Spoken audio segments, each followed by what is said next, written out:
I'm Peter Burridge, and I teach one of the introductory statistics courses.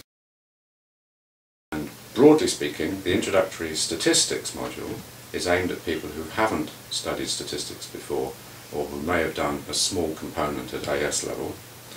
And the IST course is aimed at people with a stronger mathematical background who are interested in a more mathematical treatment of statistics. So in some cases there will be people who've studied stats before but who ought to take the introductory course, and similarly there are people who have got perhaps a good A-level maths but without a stats component, but who nevertheless want to take a more statistical and econometric stream, and they should take IST because it opens doors later in the course. Every week there will be 2 hour-long lectures, which involves all the students taking the module in a large lecture theatre with me performing out the front. There's a certain amount of interaction between myself and the students. Obviously, to an extent it's a conversation, one to many, not rather than many to one most of the time. And that's supplemented by exercises which students take home and do either on their own, or a lot of people find that it's convenient to work with their friends. Think of exercises on your maths or stats exams, if you've done some stats exams before. The nature of those questions. So a problem set up will be elaborated. You'll be asked to work out some particular quantity or answer a question.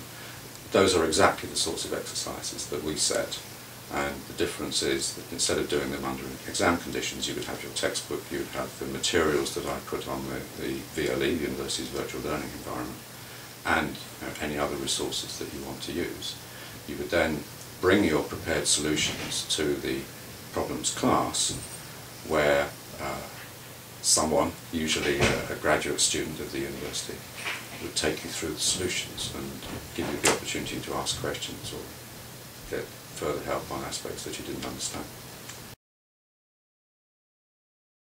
One of the things that economists should acquire through studying the subject is a kind of informed skepticism about the assertions that are commonplaces in everyday life. And one of the areas that I personally believe is most misrepresented in public discourse is simple statistical argument, statistical reasoning, which is absolutely everywhere and all-embracing. To the claims made by a car manufacturer for its fuel economy, for example.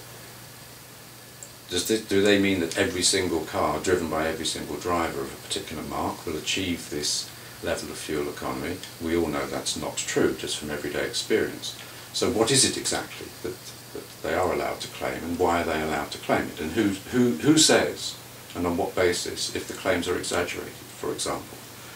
That actually is a simple statistical problem with a fairly simple statistical solution. If you'd like to know how reliable those claims are, you need to study the statistics course. And I'm happy to tell you, that either the IST course, which goes into the fundamentals more, or the introductory stats course and subsequent courses in the department, should give you a very firm basis for understanding the way those claims are constructed and why they have a certain kind of credibility, but they're not, faultless in that sense.